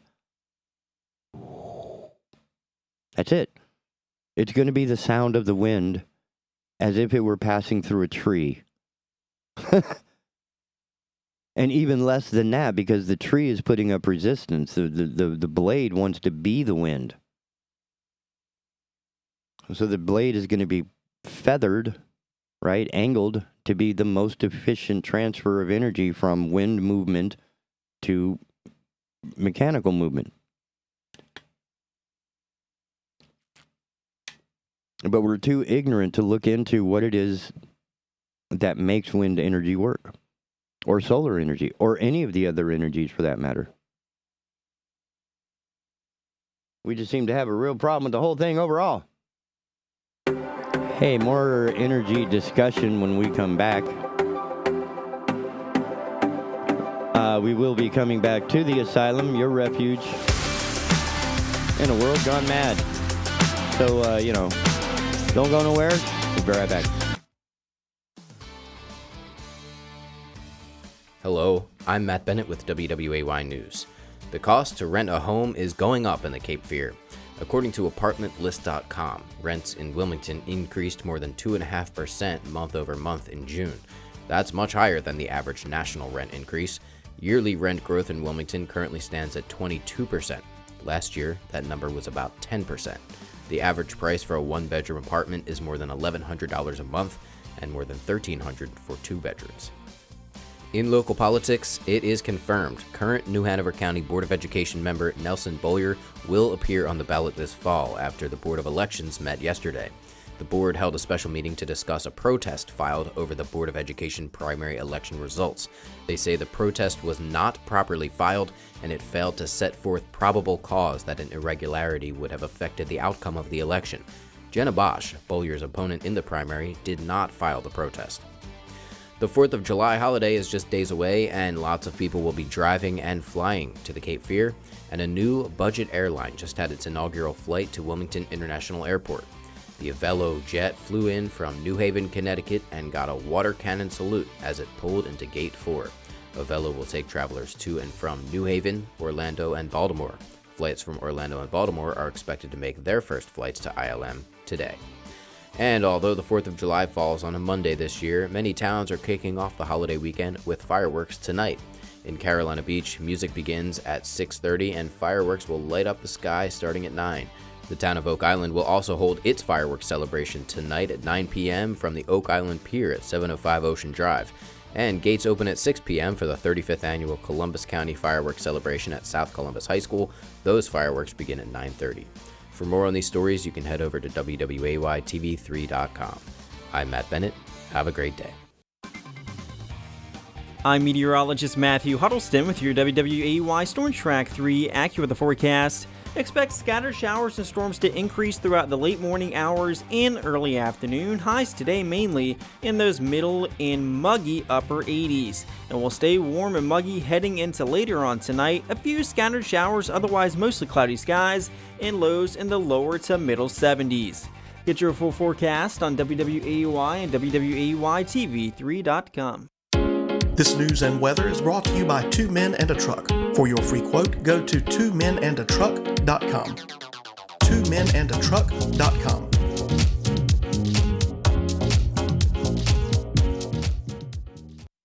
Veteran Awareness sponsored by You Are Not Alone. Today's veteran homeless rate is approximately 19,750, and the numbers are declining because of the various veteran programs. If you or a veteran you know is homeless, please call 877-4AID-VET. This is a confidential and toll-free call. From this veteran to other veterans, please be there to help our brother and sister veterans. Again, the number is 1-877-424-3838. And thank you for your service. Tune in to the WWAY News at 6 p.m. Thank you for joining us tonight for your News at 6. I'm Hannah Patrick. I'm Randy Aldridge. We want to get straight to our WWAY team coverage of last night. For the biggest and most compelling stories that make a difference. On the scene shortly after the blaze began and has the story now. Leland is one of the fastest growing towns in the country. First court appearance this morning in Pender County. WWAY News at 6 p.m. This is the place. I am State Farm Agent Rob Renz, and I want to help you get to a better place. Visit us online at ilminsurance.com. That's ilminsurance.com. Like a good neighbor, State Farm is there.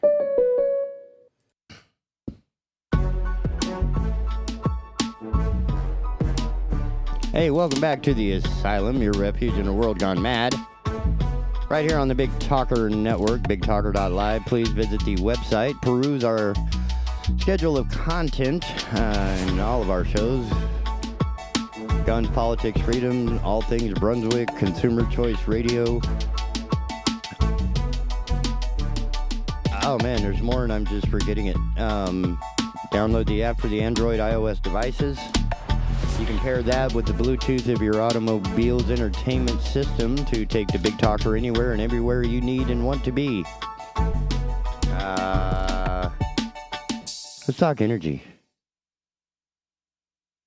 Man, the whole room went quiet. What's up with that? It's pretty brutal. Trying to talk energy and everybody just runs away. What's going on? What happened?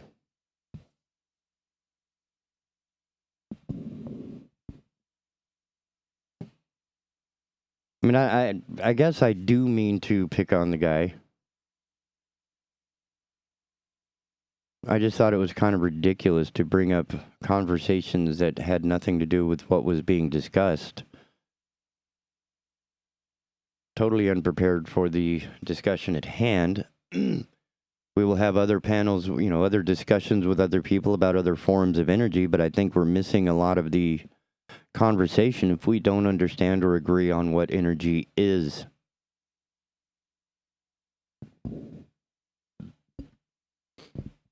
I don't think nuclear is a bad idea. I just don't think it's a good idea.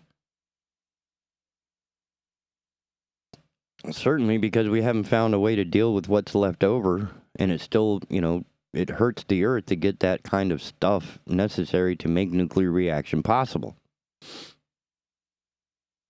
Sure, we would love to build a reactor that works on hydrogen, but it would require more hydrogen than the sun, or about.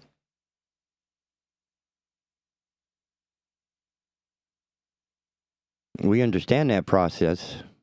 Can we do anything with that process here on planet Earth? Probably not. And what we're discovering from nuclear, besides any sort of mishap being, it's incredibly complicated. The more complicated you make something, the more points of potential failure you introduce to your system. That's what's so awesome about the wind turbine, is that the only thing that can really go wrong is in the mechanics between the shaft and the generator. It's a very simple design. Same thing with, the solar power tower. It's ridiculously simple. Mirrors boil water. Water makes steam, steam turns turbine. Simple.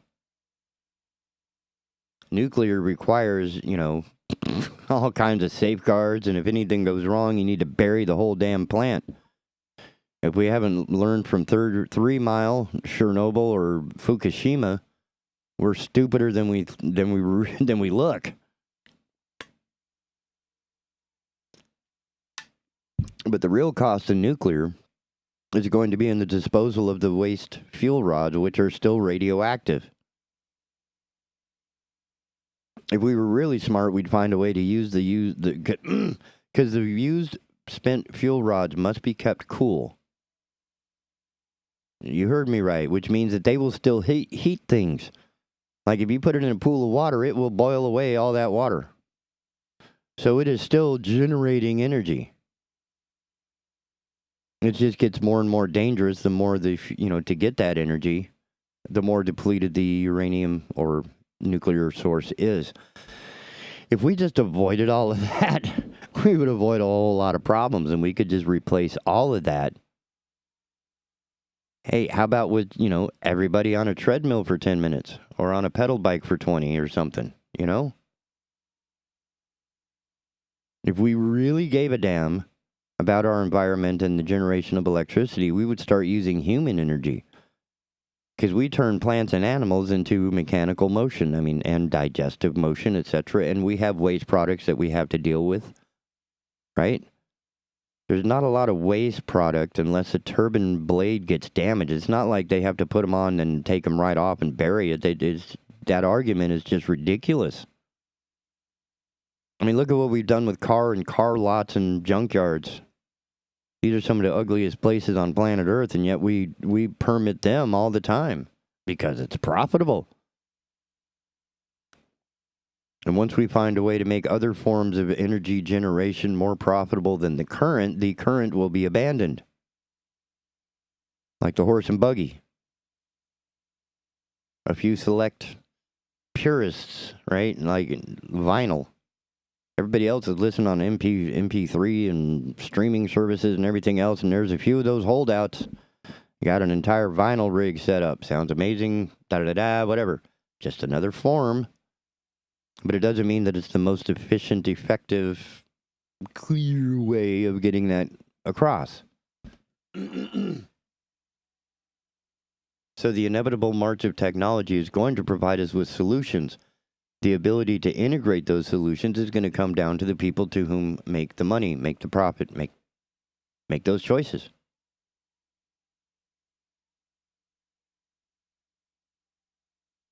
But without understanding exactly what it is we're talking about, all of these arguments are going to get more and more stupid, like trying to talk hydrogen in a wind turbine discussion.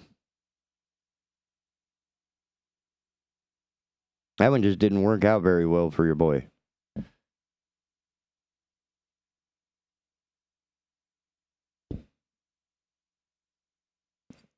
So more of these energy discussions, not just my diatribes on it, is going to be more important going forward, not just because of what's happening in eastern Russia, northern, or whatever, western Russia.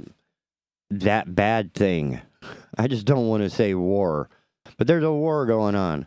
And one of the aggressive jackhole in this environment is the one holding the most energy resources in their hands, trying to use that as leverage to maintain some sort of relevance in the 21st century. The rest of us should be in the 21st century.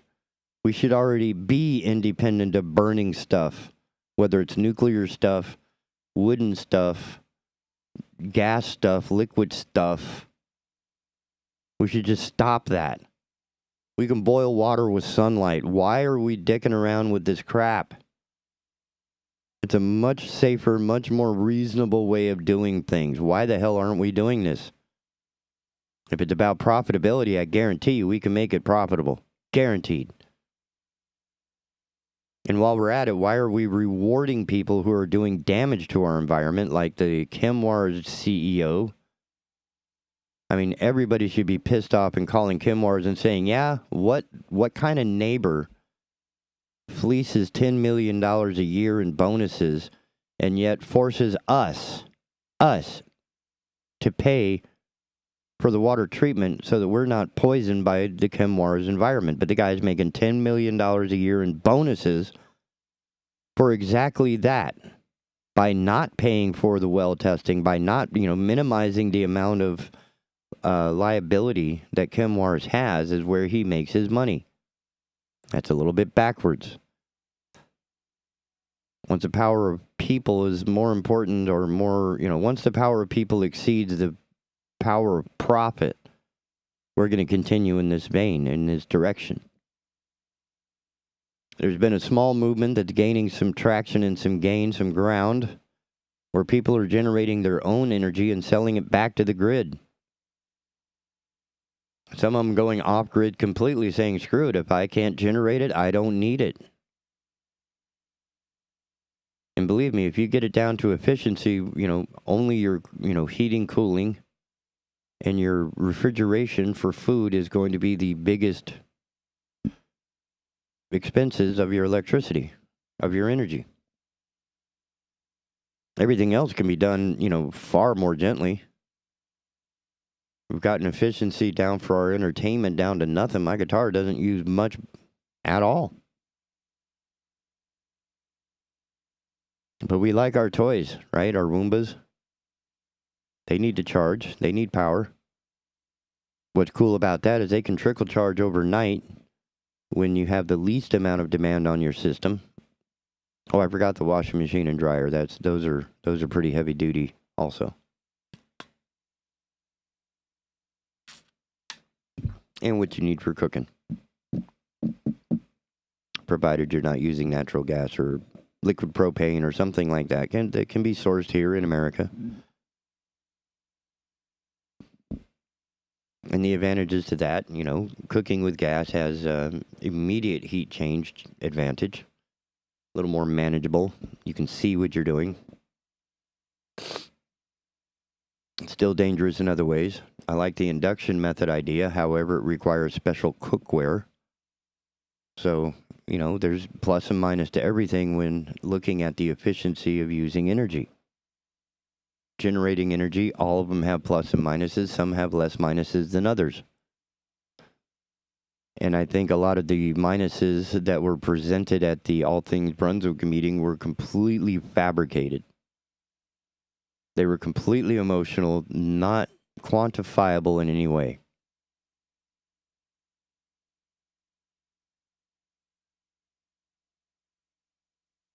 And that made the whole argument just fall flat. And of course, the guy kept saying David and Goliath, David and Goliath. Well, unlike you, David was actually prepared. Are you with me? David had some knowledge. He had a little bit of he had an advantage that he did not let on. So going up against the Goliath, if you're unprepared, is a suicide mission. But going up against Goliath when you're prepared, like, the Death Star, right?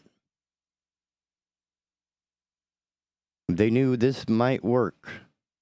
So they're not going in without some sense of idea, David versus Goliath. Because David had a plan. I don't think this kid had a plan. He just rolled up there and just, anytime he was being dissed or not being talked to, he was texting. If you watch the program, you will see he is text king.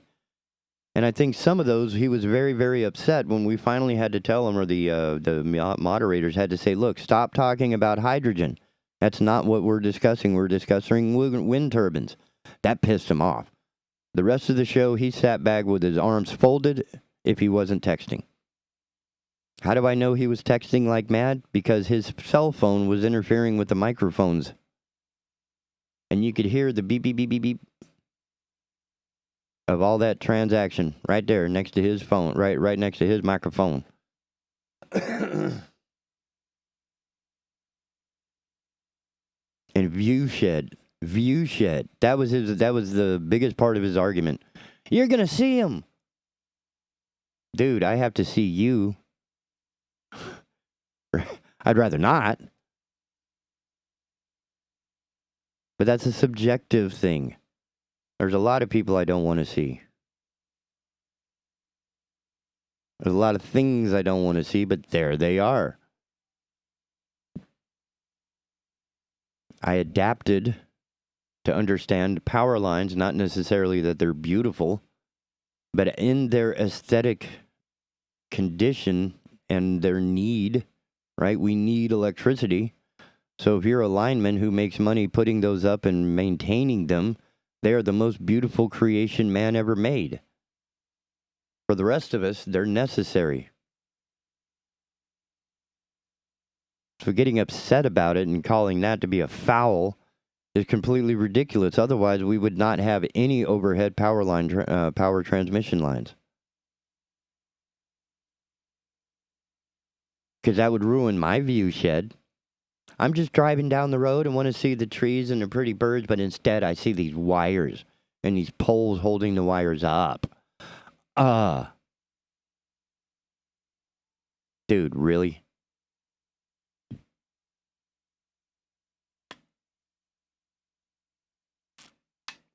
Every time I see pictures and film or whatever done in like Chicago or Detroit or Los Angeles or, you know, places where they, or it's an even better example. Oh, this should be fun. Hello, caller, you're on the air. Hello, caller, you are on the air. Authorized MacBook Pro is being ordered from your e-commerce account. If you Oh, really? place this order, then press 1 to talk to our customer representative, or press 2 to confirm this order. Thank you. Ha! They don't even tell you where it's coming from. That's pretty funny. Hey, caller, you're on the air. Hey. How you doing? Nope, I guess not. They couldn't even tell me where that, yeah. I bought a MacBook. It's been charged to my, what account? No, I don't, no. Nice try. Oh, let me guess. I get my money back with gift cards. Or I get out of trouble with gift cards or something. It's going to go to gift cards. And that's the other thing that needs to happen is that people, we as a people are not wrapped tight. No other animal grifts on other animals like we do. Right? They're straightforward. If you are dinner, you are attacked and eaten. Period. End of story.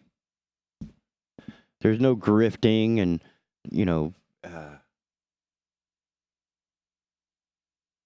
there is no Enron. There is no Theranos among the other animals on the planet. You feel me? That's what I'm trying to get at.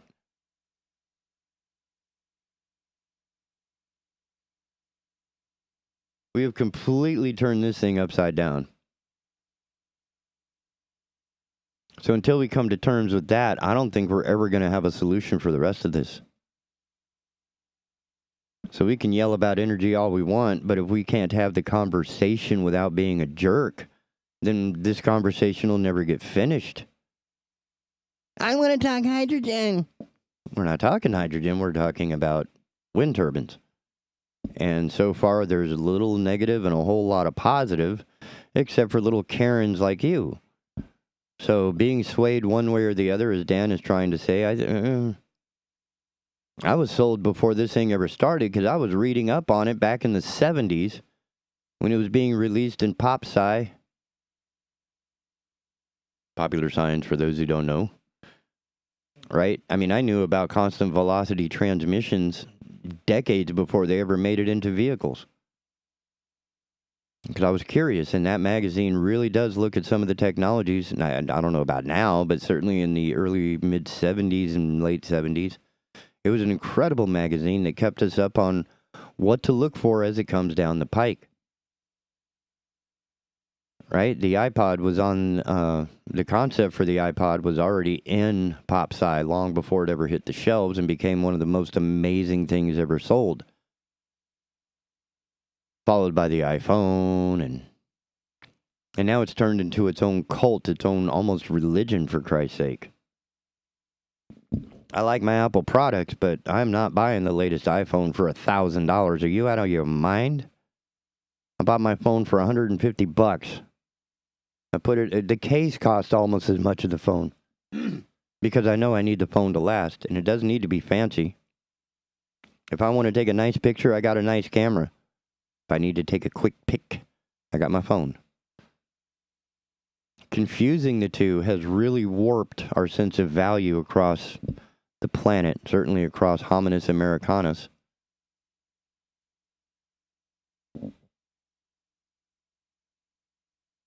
For lack of a better term.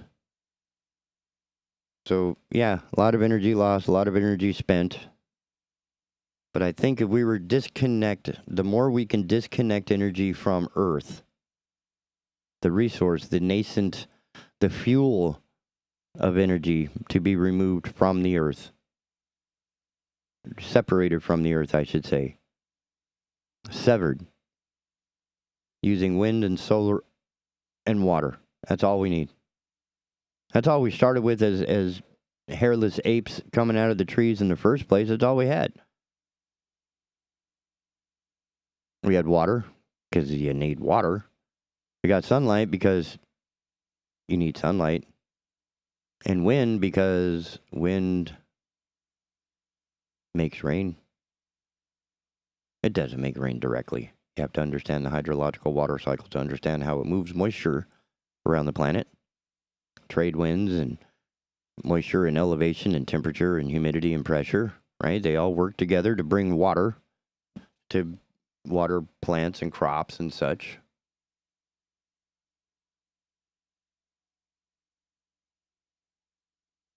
And I think if we got back to those basics, we could find more efficient ways to extract the energy we need.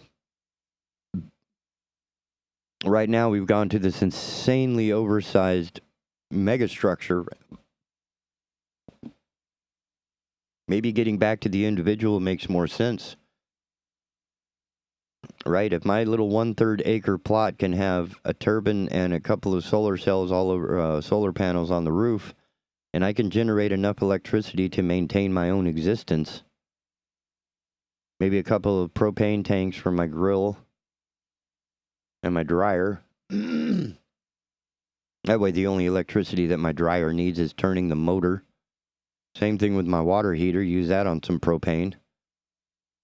It limits how much electricity I need, and I don't have to go to another country to get propane.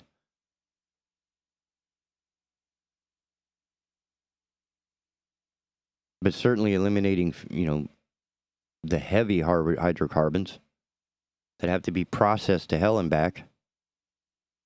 So get upset about electric cars because you think it's ironic that you have to do this and that to get to the electric car. All you're doing is poo-pooing the future that you're going to have to face.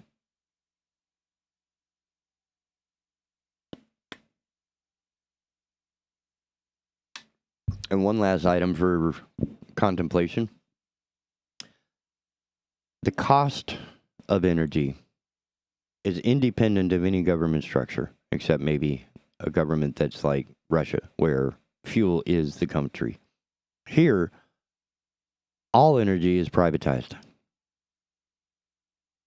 Like Duke Energy or CP&L or LG&E or whatever your electric company or gas company or energy company is, or gas, like gas, gasoline, gasolina. The government has nothing to do with. The president has never had anything to do with the price of fuel. And for any idiot who opens their mouth or uses one of those stickers on the gas pump or tries to say a mean tweet about now, every last one of you has the IQ of a cannoli. For God's sakes, please read a book, read an article, read something. Pull your head out and realize all you're doing is regurgitating wrong, erroneous memes for no gain.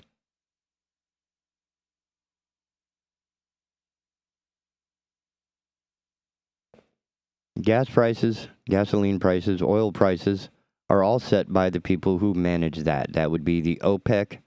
That would be Saudi Arabia. That would be Exxon. Right? The only thing the government gets out of it is a tax on there. It's a pretty serious tax, right? 18 cents a gallon is, not... Think about it. 10 gallons, $1.80 goes to the government. The rest of it goes to profit. And they are turning record profits. And if you think the government is responsible for that, you are an idiot. If you're trying to say that Biden is why the gas is so high, you're wrong. One, the gas was bought last year, right? And it just turns out that, hey, the pandemic's over, people are driving, and there's a war on, and people are scared, and we can play on that emotion and jack the gas prices to $5 a gallon, and you'll pay it. They're not price gouging. They're just riding the market. Whatever the market will bear. There's no caveat. There's no legislation for that. You can't. That's like legislating the price of Kleenex. If the people at Kleenex say, hey, we're not making enough this quarter, instead of trying to sell more boxes, let's just increase the cost per box. That way we can sell the same number of tissue boxes and make more money. That's how it works, you idiots. Putting a Biden sticker on the gas pump should have your arm chopped off. Or at least a good throat punch and a hell of a lecture until you can understand how economic works on the part of supply and demand. And the need for profit in the corporate boardroom. Other than that, you can just sit down because obviously you're not paying any attention to what's going on. Holy cow, I don't want to get any more angry, but here we are. So that was Friday. I hope your Independence weekend is fun, adventuresome, filled with good food, good friends, and good times. See you on Monday. Keeping Ocean Isle informed. The Big Talker 106.7 FM WFBT, Carolina Beach.